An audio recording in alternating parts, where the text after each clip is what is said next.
যারা খুব সংক্ষিপ্ত সময়ের নোটিসে আজকের এই আয়োজনে এসেছেন সকলকে ধন্যবাদ জানিয়ে শুরু করছি।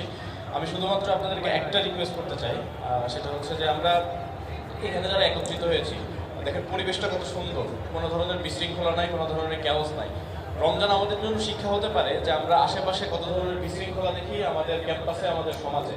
আমাদের জন্য শিক্ষা হচ্ছে যে আমরা যদি রমজান থেকে শিক্ষা নিই আমার ব্যক্তি জীবন, আমার সমাজ জীবনের জন্য, তাহলে একটা শিক্ষা হচ্ছে যে আমরা যেমন ব্যক্তি নিজেকে অগ্রাধিকার না দিয়ে আরেকজনকে অগ্রাধিকার নেই, সুন্দরভাবে সুশৃঙ্খলভাবে যেমন এখানে আমরা বসে আছি, ঠিক তেমনই আমাদের সমাজটা যদি এরকম হয় তাহলেই রমজানের যে শিক্ষা সেই শিক্ষাটা সামাজিক পর্যায়ে সফল হবে বলে আমি মনে করি। আপনাদের সকলের প্রতি অনুরোধ থাকবে যে আমরা ক্যাম্পাস গঠনের ক্ষেত্রে, সমাজ গঠনের ক্ষেত্রে ঠিক সেভাবেই এখন যেমন সুশৃঙ্খলভাবে আছি ঠিক সেভাবে এগিয়ে আসবো ইনশাল্লাহ। যারা উপস্থিত হয়েছেন সকলকে ধন্যবাদ জানাচ্ছি। আজকের আয়োজনে যদি কোনো ভুল ত্রুটি হয়ে থাকে তাহলে ক্ষমা সুন্দর দৃষ্টিতে দেখার অনুরোধ থাকলো। আমরা আশা করছি পরবর্তী রমজানেও আমরা সবার সাথে আবার এই ধরনের আয়োজনে একত্রিত হতে পারবো ইনশাল্লাহ। আসসালামু আলাইকুম।